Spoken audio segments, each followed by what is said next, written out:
है चीरवासाह चिथड़े ग्रहण किए, निराहारः ठोस भोजन करना त्याग दिया,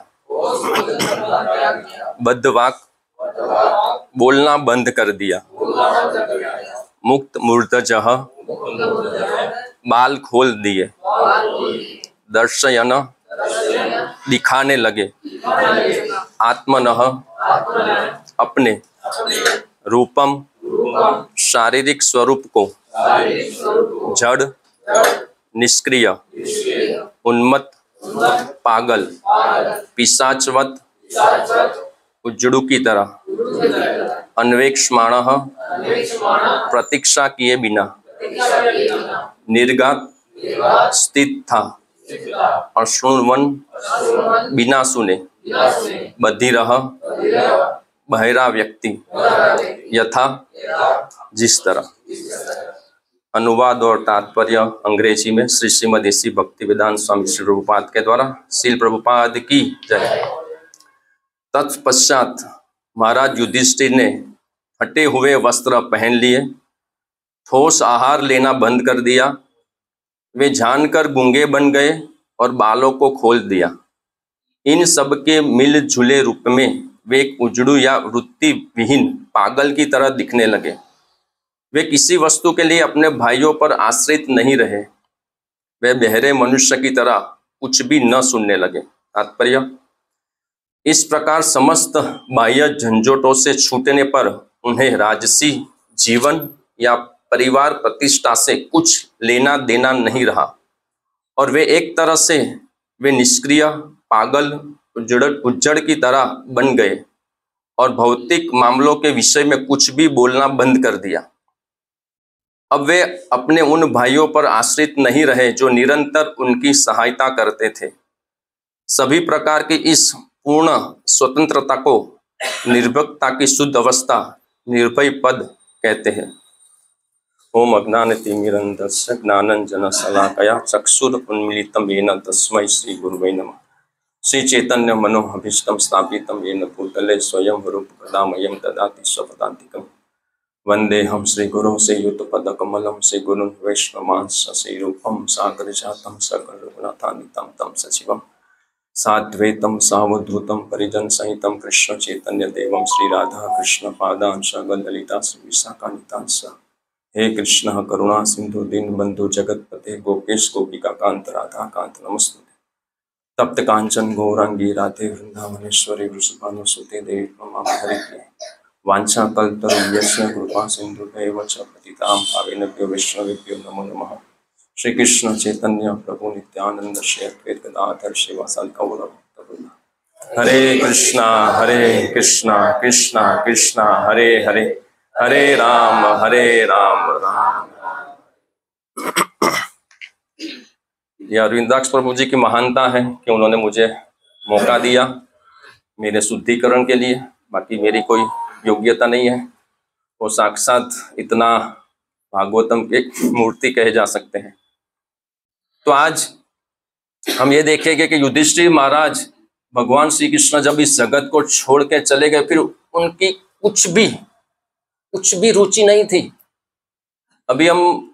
अभी जो ट्रेंडिंग चल रहा है उसकी बात करें तो हमें इस तरह से समझना चाहिए कि हमें इस जगत से निकलना है। क्यों निकलना है? क्योंकि अभी तो जो बोर्ड की एग्जाम में चलने वाली है कल से, तो नया ट्रेंड क्या चला है, सब लोग घर पे आते हैं, बेस्ट ऑफ लक, एक कंपास लाए, ये लाए, वो लाए, इतना इकट्ठा हो जाता है कि मुझे भाई दुकान पे बेच डालना। ये नया ट्रेंड चला है। क्यों चला है? क्योंकि वो लोग समझते हैं कि 10th और 12th अच्छी तरह से पास कर लिया तो जिंदगी बहुत ही सुंदर बन जाएगी, उसको बहुत अच्छा लाइन मिलेगा, वो डॉक्टर बनेगा, इंजीनियर बनेगा, जो भी बनेगा। लेकिन हमको समझना है, क्या समझना है? हमको ये समझना है कि जब बोर्ड की एग्जाम का कल से टाइमिंग है, 10 बजे बैठ जाना है, 10:15 बजे शुरू होगा, 1:15 बजे पेपर ले लेंगे। कितना घंटा है? 11:15, 12:15, 3 घंटा है उन लोगों के पास। जो लिखना है वो लिखो सप्लीमेंट्री में, क्योंकि मेरा बेटा भी 10th में है तो मुझे एक्सपीरियंस है कैसा माहौल क्रिएट करते हैं जिससे डर नहीं लगता और फिर भी डर का माहौल क्रिएट करते हैं। तो 3 घंटों में लिखना है, जो लिखना है वो लिखो। टीचर ये नहीं बोलेगा बेटा तू गलत लिख रहा है, ये जवाब गलत है। पूर्ण स्वतंत्रता है उस पेपर में लिखने की। और जब वो 3 घंटा पूरा होगा फिर वो सप्लीमेंट्री ले ही लेंगे। उसको ये मौका नहीं दिया जाएगा बट तू और 5 मिनट लिख ले, 10 मिनट लिख ले। उसी तरह से चाणक्य पंडित कहते हैं कि हे मानवी, तू आत्मा कल्याण अभी कर ले, क्योंकि जब इस शरीर में से आत्मा चला जाएगा फिर तुम क्या कर लोगे, क्या कर लोगे तुम। मैं बोल रहा हूँ शरीर में से आत्मा निकल गया फिर मैं क्या बोलूंगा। वो सप्लीमेंट्री ले ली फिर वो क्या लिखेगा स्टूडेंट। जो लिखना उसी टाइम लिखना है। वो उसमें आंसर लिख सकता है, हरे कृष्ण महामंत्र लिख सकता है, गीत लिख सकता है, कुछ भी लिख सकता है। उसी तरह से हम हमारे जीवन में कुछ भी लिख सकते हैं। पुण्य कर्म कर सकते हैं, पाप कर्म कर सकते हैं, भक्ति युक्त कर्म कर सकते हैं, कोई रोकने नहीं आएगा। कर्मण्येवाधिकारस्ते मा फलेषु कदाचन। भाई तुमको कर्म करने की स्वतंत्रता है। तुम मंदिर पे आओ या दारू के पीने जाओ, कोई रोकने वाला नहीं है। तो उसी तरह से हमें समझना है कि एक बार शरीर में से आत्मा चला गया, वो शरीर पड़ा हुआ है, फिर वो प्रभु बोला था भागवतम पढ़ो, भागवतम पढ़ो, रोज 16 माला करो। एक बार जो आत्मा शरीर में आ जाएगा, मैं साल चालू कर दूंगा, फिर आत्मा थोड़ा शरीर में आएगा। एक बार चला गया, फिर डायरेक्ट रिजल्ट ही आएगा कि ये गोलोक में जाएगा, ये नरक में जाएगा, स्वर्ग में जाएगा, कहाँ जाएगा। तो उसी तरह से हर रोज हमको भागवतम में आना ही है, सुनना है। ये सब बैलेंस बन रहा है। हमको पता नहीं पड़ता भाई आए तो ठीक है, नहीं आए तो कोई बात नहीं, ये बैलेंस बन रहा है। हम हर रोज भागवतम सुन रहे हैं। और भागवत स्कंद पुराण में लिखते हैं, भगवान कृष्ण ब्रह्मा जी को बताते हैं, देखिए भागवतम सुनना पढ़ना कितना अद्भुत है। कहते हैं कि श्रीमद् भागवतम का अध्ययन न करने वाले व्यक्ति को वैष्णव ही नहीं कहा जा सकता। जो श्रीमद् भागवतम का अध्ययन नहीं करते वो वैष्णव ही नहीं है, वो भक्ति नहीं है। क्यों नहीं है? क्योंकि श्रीमद् भागवतम में सभी धार्मिक स्थल और पवित्र नदियां उपस्थित हैं। अभी सबको था भाई कुंभ के मेले में जाना है, कुंभ के मेले में जाना बहुत ही अच्छा है, कोई बात नहीं। लेकिन यहाँ पे लिखते हैं कि श्रीमद् भागवतम में सभी नदियां उपस्थित हैं। एक बार श्री प्रभुपाद जी ने कुंभ के मेले के बारे में बताया था कि वहां पे जो सब उपस्थित है ना, संत जो भी है, ज्यादातर अप्रामाणिक थे, प्रभुपाद जी कहते। और कुछ लोग सच्चे भी थे, और कुछ लोगों की तो आयुष्य 300-400 साल थी। प्रभुपाद जी कहते हैं उन लोगों की आयुष्य थी। कुछ लोग अप्रामाणिक थे और कुछ सच्चे संत भी है वहां पे। वे मेले के लिए आते हैं, फिर एकांतवास में चले जाते हैं। और श्री प्रभुपाद जी को मैंने स्वयं देखा है। क्या देखा है? प्रभुपाद जी कहते हैं वो गंगा में गोता लगाते हैं और गोदावरी से निकलते हैं। ऐसे ऐसे योगी हैं। और फिर गोता लगाते हैं, कृष्णा नदी में से निकलते हैं। इसलिए भक्तों को उन सभी का सम्मान करना चाहिए जो मेले में आए थे। तो एक भक्त ने कहा, क्या प्रभुपाद ये सच है कि वहां स्नान करने मात्र से उन लोगों की मुक्ति हो जाएगी? ये सब साधु संतों की सिर्फ स्नान करने से हो जाएगी? प्रभुपाद जी ने क्या कहा? हाँ यह सच है। और जो मैंने पढ़ा तो हाँ चूक गया, मैं भी चला जाता, मेरी भी मुक्ति हो जाती है। लेकिन प्रभुपाद ने जब फिर जो बोला ना, वो पूरा हार्ट टचिंग है, पूरा हृदय को छूने वाला है कि हम कहाँ पे जुड़े हुए हैं, हम कौन सी परंपरा में है और हम किसके पीछे दौड़ रहे हैं। प्रभुपाद जी ने क्या कहा? ये सच है वे यहाँ मुक्ति के लिए आते हैं, किंतु हम मुक्ति के लिए आए ही नहीं है, हम धर्म उपदेश के लिए आए हैं। कृष्ण की विशुद्ध भाव भक्ति में लीन होने के कारण हम पहले से ही मुक्त है, हमें मोक्ष में कोई रुचि नहीं है। हम भाव भक्ति का उपदेश देने के लिए आए हैं। देखो कृष्ण प्रेम देने प्रभुपाद जी आए हैं, हमको कृष्ण को प्रेम करना है। प्रभुपाद जी हमको कोई इंटरेस्ट ही नहीं है मुक्ति में, मोक्ष में, हमें धर्म उपदेश में रुचि, हमको कृष्ण में रुचि, हमको कृष्ण को प्रेम करने में रुचि है। तो हमें कृष्ण को प्रेम करना है। कृष्ण एक परम व्यक्ति है। जिस तरह मैं एक व्यक्ति हूँ, अरविंदाक्ष सबू का नेचर हम सब लोग जानते हैं, इतना प्रेम करते हैं सबको, इतना अच्छा लगता है कि बस यहीं पे रुक जाए। तो कितना अच्छा लगता है जब कोई व्यक्ति हमको प्रेम करता है। पति पत्नी में प्रेम हो तो कितना अच्छा लगता है। और झगड़ते हो तो जाने भाई, कोई भक्त आए तू जा, तू लेट आया तू नहीं चलेगा, तो ऐसा नहीं था तो कैसा लगता है। तो हम में प्रेम की भूख है तो कृष्ण में प्रेम की भूख नहीं होगी। इसलिए भगवान कहते हैं पत्रम पुष्पम फलम तोयम यो में भक्त्या प्रयच्छति, मुझे प्रेम से दो, मुझे भक्ति से दो। मैं ये चाहता हूँ भगवान को कोई ये 56 भोग ये लड्डू उसके लिए भूखे थोड़ी है। सहस्त्रों लक्ष्मी देवियां जिनकी सेवा में उनको क्या कमी है, प्रेम की भी कमी नहीं है, लेकिन फिर भी वो इतना दयालु कि हमारा प्रेम स्वीकार करते। तो ये देने के लिए प्रभुपाद जी आए हैं। कृष्ण प्रेम जो मोक्ष से कई कई कई गुना ज्यादा ऊपर है, जो कृष्ण प्रेम में है उसके लिए तो मोक्ष मुक्ति उसकी दास है कि बोलो कब मुक्ति चाहिए। तो ये है कृष्ण प्रेम की महिमा, यह है श्रीमद् भागवतम की महिमा। जैसे इसको और सरल भाषा में समझना हो, एकदम सिंपल, तो एक एग्जाम्पल के दृष्टिकोण के से हम समझ सकते हैं कि जो युधिष्ठिर महाराज का यहाँ पर जो बताया गया ना, पूरा वैराग्य, आंतरिक वैराग्य, बाह्य वैराग्य, तो आंतरिक वैराग्य भी हमारे में आना चाहिए। बाह्य वैराग्य बहुत सस्ता है, ये 200 की धोती, 400 का कुर्ता, 20-40 रुपए की कंठी माला, 10 रुपए का तिलक, हाँ ये साधु बन गया, ये भक्त बन गया। अंदर क्या चलता है? और यही अंदर जो चलता है वही तो दूसरे जन्म में आएगा। हम जब मर जाएंगे तो क्या आएगा? मन बुद्धि अहंकार। तो मन में तो कचरा है, बुद्धि में तो भोग की वृत्ति है, तो कैसे काम चलेगा? तो इसलिए इस दृष्टांत से हम समझ सकते हैं, इस एग्जाम्पल से बहुत ही सरल भाषा में हम समझ सकते हैं कि हमारा लक्ष्य क्या होना चाहिए। जनरली मैं भी पहले था, प्रभु आपका लक्ष्य क्या है? गोलोक जाना, वैकुंठ भी नहीं चाहिए, गोलोक ही चाहिए, गोलोक जाना मेरा लक्ष्य है। कोई बोलता मुझे वैकुंठ जाना है बस, हालांकि अच्छा है वो लक्ष्य तो अच्छा है, लेकिन उससे भी ऊपर एक लक्ष्य है।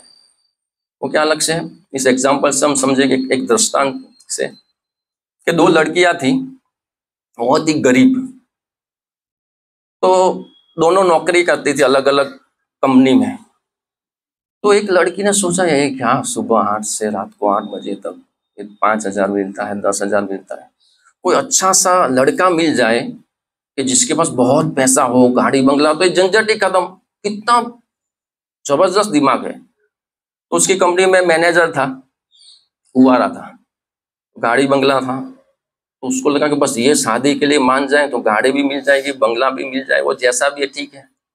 तो उसने तो उसको अच्छी अच्छी बातें करना शुरू की, प्रपोज किया, तो उसने अच्छा तो ठीक है, उसको भी हाँ कर दी। फिर जैसे उस मैनेजर को पता पड़ा कि उसको मेरे में तो रुचि ही नहीं है, मेरे से प्रेम नहीं है, उसको गाड़ी में चाहिए, उसको बंगला, उसको मेरा घर चाहिए, मेरे यहाँ पे जो नौकरानी है 10-15 उसके आराम से उसको सिर्फ रहना है, वो मेरे के प्रेम नहीं करती, उसने ना बोल दिया। ये उसको मुझसे प्रेम नहीं है, उसको मेरे पैसे से प्रेम है, नहीं चलेगा। दूसरी थी, उसको ऐसा कुछ नहीं था कि पैसा वाला मिल जाए, कोई भी चाहे, बस वो मेरे से प्रेम करे, मुझसे प्रेम करो। तो उसकी कंपनी में भी एक लड़का था, उसने कुछ नहीं पूछा कि कितना पैसा कमाते हो, गाड़ी है कि, उसको उससे प्रेम हुआ। हालांकि इस जगत में प्रेम तो है ही नहीं, फिर भी एक इस सरल भाषा में समझे उसके कारण। तो फिर उसने जब उससे प्रेम हुआ और उसने बोला कि भाई चलो शादी कर, तो उसने बोला कि तुमको पता है मैं कौन हूँ? कि मुझे कुछ नहीं जानना है, मेरे पास पैसा नहीं है, कुछ मुझे कुछ नहीं जानना है। तुम अगर झुपड़पट्टी में भी रहते हो तो भी मैं सिर्फ तुमसे प्रेम करती हूँ, मुझे 2 टाइम रोटी नहीं मिलेगी फिर भी मैं तुमसे प्रेम करती हूँ। तो उसने हाँ बोल दिया। और जब उसकी सगाई हुई तो वो लड़का हेलीकॉप्टर में से आया, हेलीकॉप्टर में से उनकी एंट्री हुई तो लड़की चौंक गई, ये क्या है? तो उसने बोला ये जो कंपनी है ना, कंपनी का मैं मालिक हूँ, और मैं फॉरेन से पढ़ के आया था, और मेरे पिताजी एक्सपर्ट, तो सिर्फ मैं ट्रेडिंग के लिए जॉब करता हूँ, और मैं इस कंपनी का मालिक हूँ। बोले कि खुश हो गई, ठीक है तुम मालिक हो, गाड़ी बंगला है तो भी चलेगा, नहीं है तो भी चलेगा। तो उसको उस लड़के को प्रेम किया तो उसको गाड़ी बंगला फ्री में मिल गया, और वो लड़की चाहती थी गाड़ी बंगला चाहिए तो उसको वो लड़का नहीं मिला। समझे इसका सार? मुझे गोलोक चाहिए, गोलोक में गोपियां है, गोलोक में ये है, पारसमणि के महल है, सुरभि गाय है, कल्पवृक्ष है, नहीं चाहिए हमको, हमको सिर्फ कृष्णा चाहिए, हमको कृष्ण प्रेम चाहिए। भले ही मैं नरक में जाऊं, मैं स्वर्ग में जाऊं, मैं भौतिक जगत में बार बार जन्म लूं, कोई फर्क नहीं है, मुझे सिर्फ कृष्ण की सेवा करनी है, मुझे कृष्ण को प्रेम करना है, मुझे कृष्ण का स्मरण करना है, मां मनुस्मर युद्ध च करना है, मेरा कार्य करते करते मैं हर रोज 2400 घंटे मैं कृष्ण का स्मरण कर पाऊं, वो मुझे चाहिए। और अगर कृष्ण प्रेम हृदय में आ गया, वो सब कुछ फ्री है।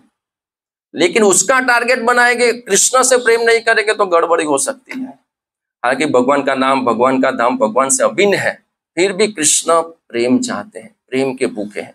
तो हम भोग लगाते हैं, हम माला करते हैं, हम भागवतम सुनने आते हैं, हम भागवतम बोलते हैं। हमारा एक ही लक्ष्य होना चाहिए कि कृष्ण प्रसन्न हो रहे हैं।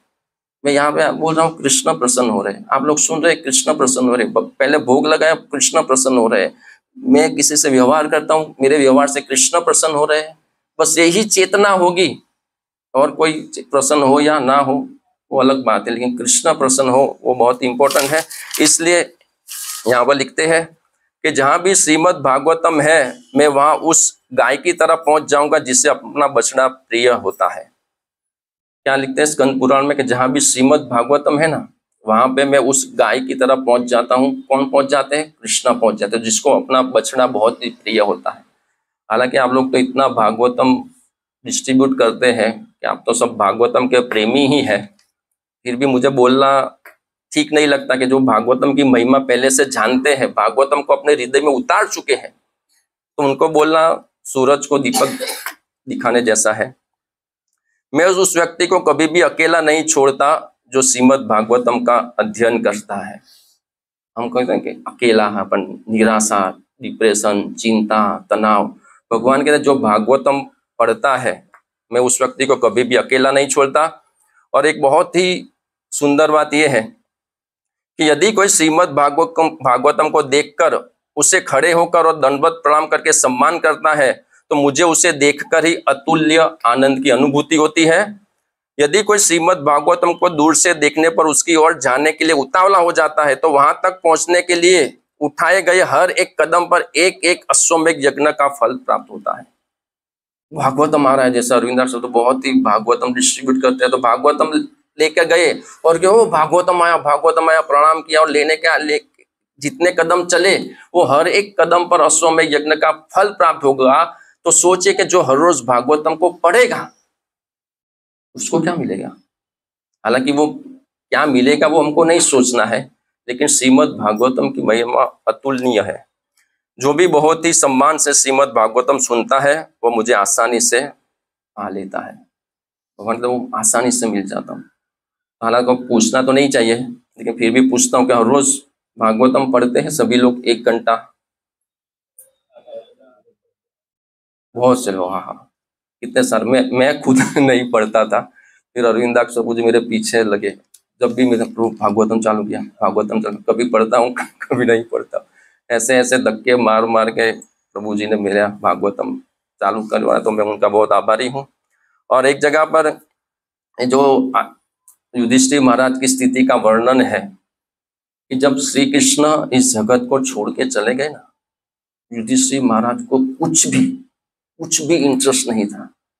उनको सिर्फ एक ही इंटरेस्ट था कि मैं कृष्ण के पास जाऊं। ये सब जो यहाँ पे वर्णन है कि युधिष्ठिर महाराज ने फटे हुए वस्त्र पहन लिए, ठोस आहार लेना बंद कर दिया, जानकर गूंगे बन गए और बालों को खोल दिया। ये सब आंतरिक वैराग्य और बाह्य वैराग्य, पूरा अंदर से भी वैराग्य है और बाहर से भी वैराग्य है। तो इस तरह से जो व्यक्ति जिएगा वो भगवान को बहुत ही आसानी से प्राप्त कर लेगा।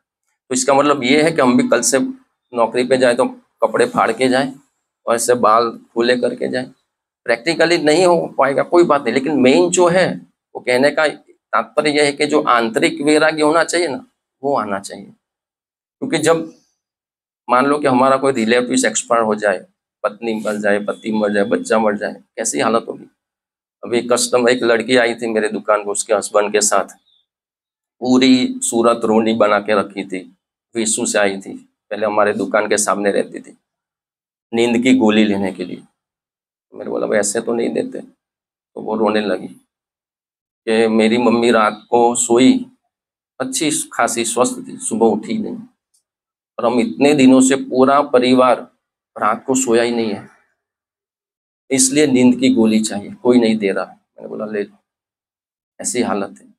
तो माँ मर जाती है तो रात को नींद नहीं आती, कृष्ण छोड़ के चले गए, हमको नींद कैसे आती? कृष्ण छोड़ के चले गए, हमको ये पिक्चर देखने में मजा कैसे आता है, होटल में मजा कैसे आता है, देवी देवताओं की पूजा करने में मजा कैसे आता है। हालांकि देवी देवता सम्माननीय है, लेकिन कृष्ण से अगर प्रेम है तो ये पूरा जगत शून्य दिखेगा कि भाई मुझे ठीक है, परिवार के साथ रह रहे हैं, बच्चे पूरा वक्त नहीं या पत्नी वक्त नहीं, उसको साथ रहने के लिए कहीं कभी कभार चले, लेकिन अंदर से जो वैराग्य है वो तो होना ही चाहिए। और ये सब भगवान देखते हैं। जैसे हमारे घर पे कोई प्रसंग हो, हमने प्रैक्टिकल देखा है कि एक माँ है, उसका छोटा बच्चा है, उसके घर में वास्तु है, कुछ शादी है, वो माँ बहुत ही बिजी होती है, तो छोटे बच्चे को दे देती है, उसके मामा को दिया, उसको वो खेल रहा है उसके साथ, मम्मी रसोई में है, मेहमानों के साथ बातचीत करने में है, वो बच्चा रोएगा तो मम्मी का ध्यान उसके ऊपर है, वो मेरा बच्चा रो रहा है, फिर वो मामा उसको टॉफी देगा तो वो शांत हो जाएगा, फिर वो कॉन्शियसनेस चेतना उसकी माँ की उसके बेटे पर है, वो मेरा बेटा रोया, शांत हो गया, रोया, शांत हो गया, लॉलीपॉप दी, शांत हो गया, मोबाइल दिया, शांत हो गया, ये दिया, शांत हो गया। जब तक वो शांत होता जाएगा तब तक उसकी माँ नहीं आएगी। ये समझने वाली बात है, जब तक रोएगा शांत होगा, रोएगा शांत होगा, तब तक उसकी माँ आएगी ही नहीं। फिर उसको माँ को लगेगा इसको लॉलीपॉप दिया, उसको चॉकलेट दिया, उसको मोबाइल दिया, उसको टीवी दिया, इसके पास गया, उसके पास गया, किसी के पास भी शांत नहीं हो रहा है। 10 मिनट 15 मिनट से रो रहा है, पूरा लाल हो चुका है, अगर मैं नहीं जाऊंगी तो मर जाएगा। तब वो सब कुछ छोड़कर उसकी माँ उसके पास चली जाती है। और हम हाँ हाँ हाँ, पुष्पा आ गया, पुष्पा 2 बहुत ही जबरदस्त है, 9 से 12, और फिर हम तो चुप हो गए।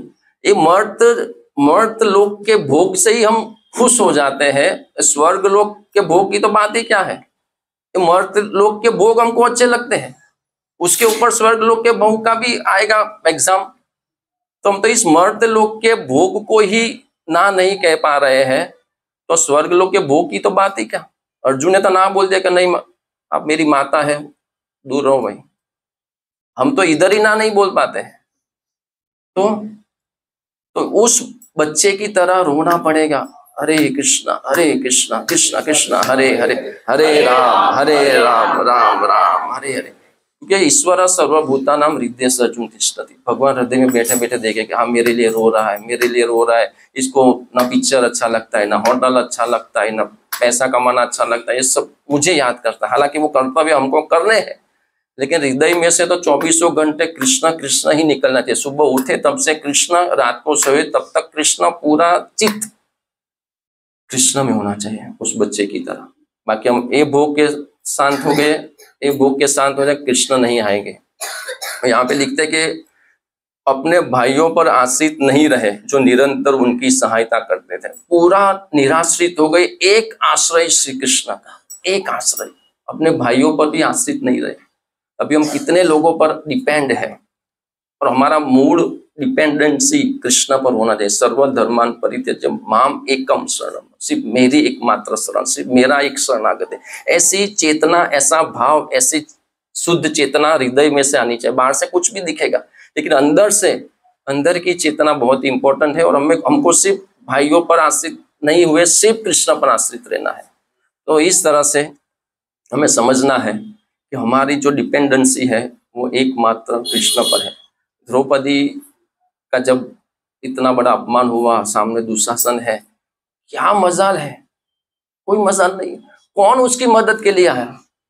बड़े बड़े महात्मा वहां पर उपस्थित थे, 5 पांडव उपस्थित थे, कौन मदद कर पाया? और जब उन्होंने प्रैक्टिकली देखा कि ये 5 मेरी मदद करने के लिए सक्षम नहीं है, ये सक्षम नहीं है, मैं खुद मेरी मदद करने के लिए सक्षम नहीं हूं, तब उसने पुकारा हे गोविंद। अब गोविंद ने बोला अब ये सही ट्रैक पर है। अब इसने सोचा कि माम एकम शरण हो जाओ। अभी हम बहुत से लोगों को बुलाते हैं, मेरी मदद करो, मेरी मदद करो, मेरी मदद करो, लेकिन जब हमको समझना चाहिए कि सिर्फ हम कृष्ण की कृपा पर पूरा तरह से डिपेंड है, पूरी तरह से डिपेंड है। कोई व्यक्ति कुछ भी नहीं कर सकता जब तक उसके ऊपर गुरु या कृष्ण की कृपा ना हो, इम्पॉसिबल।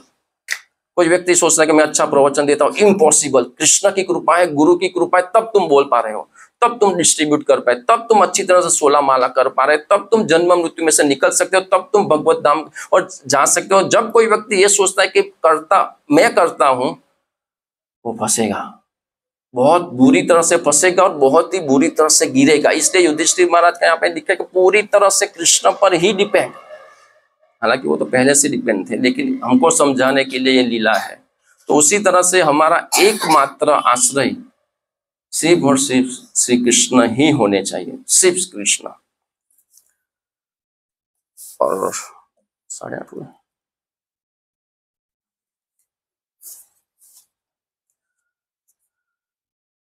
और दूसरा एक प्रभुपाद जी का लीला है कि प्रभुपाद जी एक बार बगीचे में बैठे थे।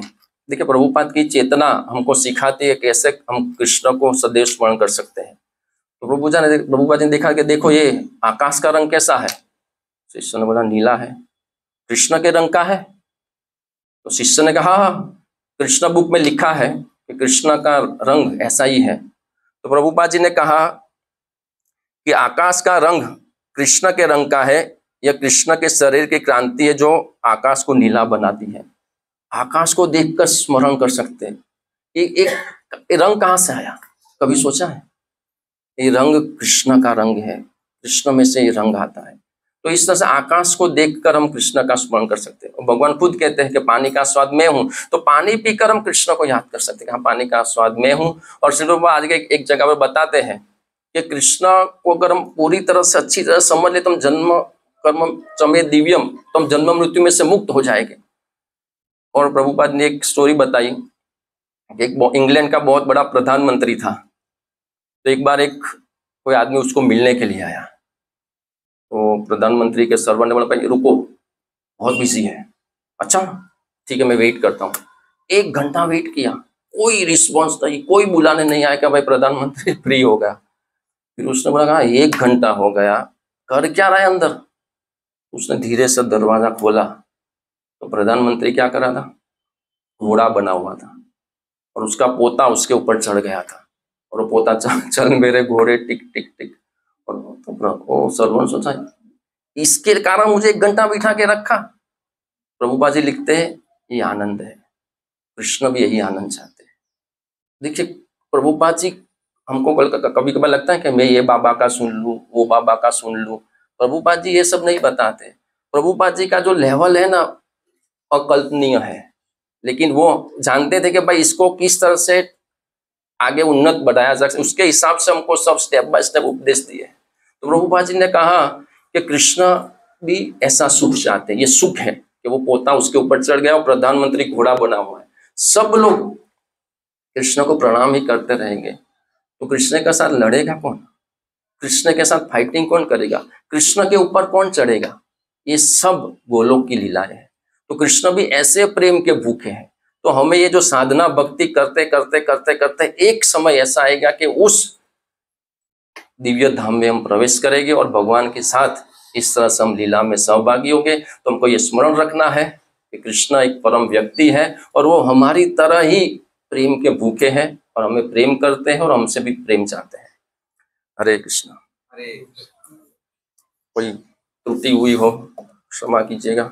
यहाँ पे बहुत बड़े बड़े महारथी उपस्थित हैं और मेरी कोई योग्यता नहीं थी और ना ही है कि मैं यहाँ पे बोल पाऊँ। हरे कृष्ण।